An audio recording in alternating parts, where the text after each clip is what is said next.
Welcome, it's Denome, and this might be the most important video I have ever made so far, because 2 days ago the petrodollar has now ended. There's no longer petrodollar. So what happened here is that the Saudi Arabia and United States, they had a 50-year deal together where global oil trade had to be concluded with United States dollars. And that has now ended from 9th of June. And this will have huge impacts. And one of the impacts is that there's going to be less demand for United States dollars globally, which means that the dollars start flowing back into United States, which will probably create inflation there. So in this video, I will basically unwind all of this information here, what this means, what is the next stage for Saudi Arabia, what they will be focusing on next, basically what will oil be transacted with, what impact will it have for gold and for Bitcoin, and basically what it all means, and when do we have a market crash. All of these things I will basically try to condense in this video, and this is just my information. I don't have the complete picture, so I may get a lot of things wrong, so I'm just trying my best here. So anyway, let's take a look at what happened here. So 1974, Saudi Arabia and United States, they actually made this deal here, and it allowed United States companies to actually drill inside Saudi Arabia. And that made Saudi Arabia filthy rich, as you probably know, but it also made neighboring countries very jealous. So what led to United States coming into Saudi Arabia was obviously World War II. So in World War II, Germany was kind of isolated and they were running out of resources. And United States realized that they had massive amounts of oil already by that time, and they were able to defeat Germany, they were able to defeat Japan, mostly because of their economic, as being an economic superpower in the world. And they realized this, that oil will be the massive commodity, the most important commodity in the world, and if they hold the keys to oil, they control the world and they will prevent another World War II. That was the idea there. So they went to Saudi Arabia and they went to other countries as well, but all of them declined because they didn't want filthy Americans there. And you've probably seen these pictures from Iran, Afghanistan, these kind of countries where you had all of these beautiful women, and they were not wearing any face covers or anything like that in those countries in that era. But that changed in the 70s when United States went to Saudi Arabia, made them rich. Other countries became a little bit jealous, and the fundamentalist groups started to actually gain more and more power because they wanted to keep Islam pure. And that basically caused a power shift in Iran, and the laws changed, and then fast forward to today, a lot of wars, a lot of situations, but in the last 10 years, the relationship between Saudi Arabia, Iran, and other Muslim countries have have gone worse between the United States and the Muslim world, and Israel is there in the mix as well. Russia is obviously in the mix there as well, and China. So now Saudi Arabia has come out of it. So now what will happen is Saudi Arabia will now sell oil also in United States dollars, but also in Chinese RMB, euros, yen, yuan. And there's also potential for Bitcoin. I will come back to this later as well. But now we're now in a, let's say, multi-currency, multi-currency system, and that will be facilitated with CBDCs. That is the all-in play for Saudi Arabia, and they're betting on something called Project mBridge, which is made by the Bank of International Settlements. And I will talk about that very, very soon. But just before I go there are 26 observing members in this mBridge project, and one of them is actually Bank of Israel, which I find pretty funny with Saudi Arabia. But there's also France, there's Australia, World Bank, European Central Bank, and even New York. So now let's actually hop over to the mBridge project. And this is from the Bank of International Settlements website. And what is Bank of International Settlements, just in short, is the, let's say, central bank of central banks. So it is owned by all of these different central banks, and it's basically a platform for central banks to facilitate world trade. And now Project mBridge has actually reached minimum viable product stage. And this was in 5th of June 2024. So right now, as we are making this video, there are probably transactions already running through this blockchain. And as you can see, this is very important that this happened in 5th of June and in 9th of June, Saudi Arabia did not renew the contract with the United States. So these two things align already perfectly.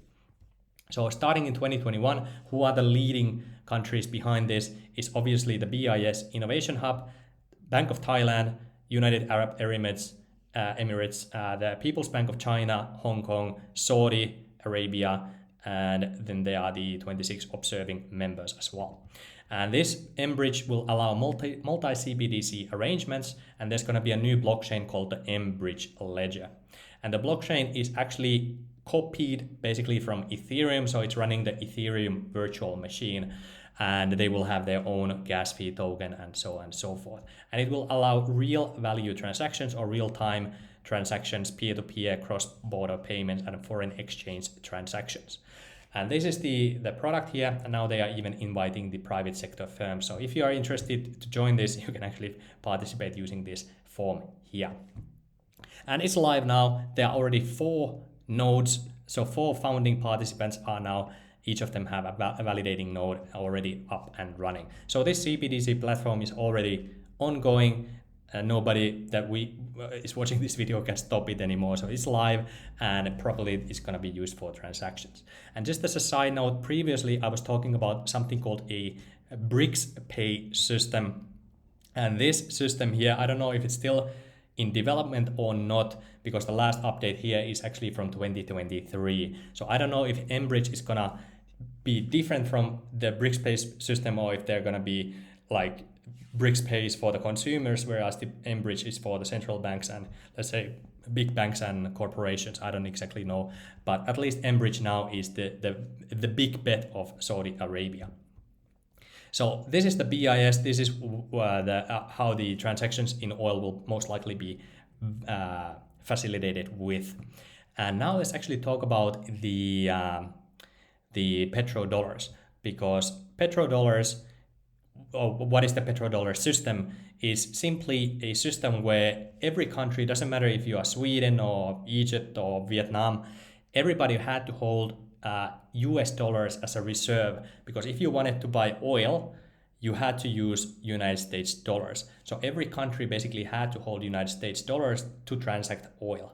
And now, since the petrodollar system is pretty much ended, this means that countries no longer have to have as huge petrodollar reserves. They can transact with their own currency, or maybe you have to use the BRICS currencies. I don't exactly know. But all in all, this started in the 1970s, and a key thing that happened here was also is when the United States dollar collapsed in 1971. And that was the reason, because it was tied to gold. So all of these things start to make sense now, that before 1971, United States dollar was in a gold standard. So the value of the dollar was tied to gold. But because of all the government spending that United States did, they wanted to lift the dollar out of that standard. And that caused the gold price to skyrocket, and that basically stabilized the price of the dollar as well.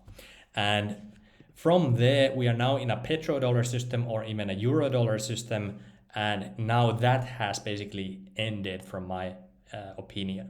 And it doesn't mean that the dollar will crash completely. It just means that countries will need to have less reserves, and that means some money flow will go into the United States, and that will cause some inflation. And when we actually take a look at the United States dollars outside of United States, this is the line that we have to take a look at. And in 2019, this actually peaked at about, let's say, 46% of all dollars were outside of United States. So even if 10% come back to United States, that's going to be a price increase of 20%, because if half are outside and 10% come back in, that's a 20% increase from the previous level, roughly. So that may cause some problems with the consumers in the United States, obviously. And because of the petrodollar system, there was a benefit for the American taxpayers, which is somehow represented with this line here. So obviously when the countries are dumping the United States dollars, the benefits of taxpayers in the United States will go down as well. So there's this situation happening, and finally we go back to talk about gold, and we're going to talk about Bitcoin soon as well. So when we take a look at the gold price chart, this goes all the way back to the 1970s when the United States dollar was taken out of the gold standard. And from the 71, when we take a look at the price increase in just, let's say, 3,200 days, the price increase was about 2,200%.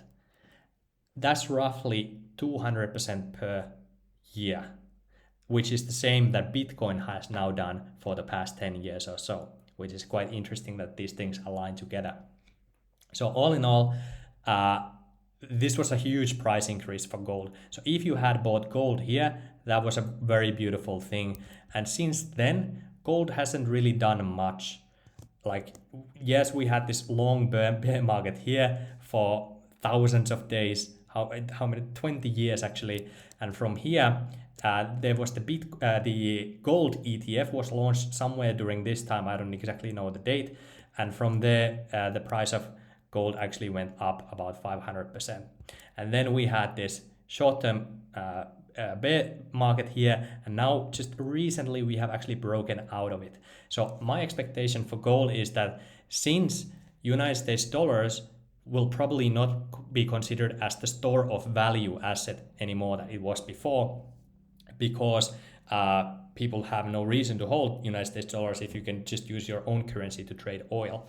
Why would you have massive amounts of United States dollars? And especially when, for example, Trump has promised that he will do lots of stimulus packages and so on whenever he gets into office. So there's going to be a lot of inflation coming from that as well. Probably Biden, as a Democrat, will want to spend a lot on government programs as well. So gold is a massively interesting opportunity there for that reason. And also because all of these BRICS countries, their GDP is growing, but they are also buying gold with the income that they make every single year. More and more gold they are accumulating. And now that more of the dollar, the oil trade is done in these BRICS currencies as well, they will have more money to actually buy gold as well. So in my opinion, gold is just the, let's say, no-brainer deal that makes a lot of sense. If you buy gold, that will make a lot of sense to buy. I think I should make some affiliate deal with a gold dealer. I don't know. But anyway, gold is an absolutely beautiful, just the structure here is beautiful as well. So there may be a short crash if markets are shaken with some sort of a crash that, with the rate cuts. I will talk about those even soon. But all in all, long-term gold looks very, very beautiful. But Bitcoin also looks very nice, even though in the short term it might crash if stocks crash in the United States. But long term, it's a nice asset because it is non-political. No government controls Bitcoin. Gold you can actually confiscate, and you have to store gold somewhere. So you can trade gold. If the gold is, let's say, in a vault somewhere in New York, you can trade that gold and trade the ownership with a paper. But then a thing can happen. What happened with Germany is that they wanted the gold back from the United States, and the United States was just like, nah, we're not going to give it to you. We're going to keep it here. So with gold, the storage is a little bit of a problem. But with Bitcoin, because it's digital, there's no problem with storage. And also, no government can block a transaction. With gold, if you want to move a massive amounts of gold, it can be stolen. And if you have people that are guarding the gold, they can even steal some of the gold from you. You can fake gold a little bit if you have massive amounts of it. But with Bitcoin, if you trade through the blockchain, it's always real. Nobody can stop it because it's decentralized, and you can hold 12 words inside your head, and you can basically take Bitcoin with you anywhere. Anyone can open a wallet. You don't need anyone's permission. Even if a government bans Bitcoin, you can still transact it. The government cannot stop the transactions. So there's a lot of benefit for Bitcoin going forward as well. And that's basically my take for Bitcoin. Even in the medium short term, there may be a crash, but in the long term, Bitcoin looks very, very beautiful as well. So gold and Bitcoin are, in my opinion, very, very good long term. But now let's actually talk about a potential market crash. So now we are looking at the interest rates in United States. So when we take a look at this chart, this is the federal funds rate or the interest rates. And there's something interesting here, which is that whenever this peaks, that is not when the crash happens. Usually the crash happens after the rates have started to fall downwards already. So when there are rate cuts, that's usually when you see, so here is a rate cut and then we had the recession. Here is a rate cut, then we had a recession. Here is a rate cut, and 2008 we had a recession. And right now, even 2020, you can see a rate cuts, and then we had the market crash.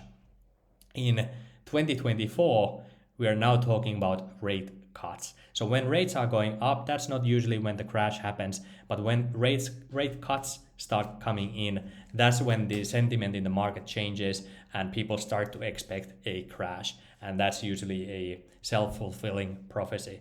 And that's when markets actually do crash. So in the short term, I do have to keep in mind that there might be some crash here, but in the long term, Bitcoin and gold look very beautiful in my opinion. And in the short term, let's say there is a crash, that would be the absolute best time to get into Bitcoin and gold as well, in my opinion. So that's basically everything I had on this topic here, and I may have missed some key details here, some important nuance and detail. So if you have some detail, please share it in the comments, because I want to learn more and you will help other people as well. If you like this kind of content, consider subscribing, and in a future video I will talk about altcoins, because there was some interesting move right now where altcoins are not actually looking that good at the moment. So if you're interested in this kind of content, consider subscribing to this channel, and maybe consider joining my Discord group, and I will see you on the next video. Thanks and bye bye.